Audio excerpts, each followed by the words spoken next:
Greetings DIY Daredevils. Today we're diving into the wild world of home improvement with a dash of laughter. Buckle up those tool belts because it's time for DIY. Do it yourself with a sprinkle of humor. The struggle is real. The classic battle, me versus the flat pack furniture.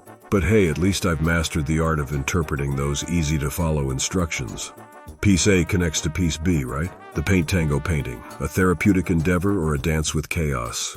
You decide. They say the key to a good paint job is patience. Well, I must be a DIY Picasso because my patience is on another level. And there you have it, DIY, where every project is an adventure. If you chuckled, give us a thumbs up, subscribe for more DIY shenanigans, and share your hilarious DIY moments in the comments below.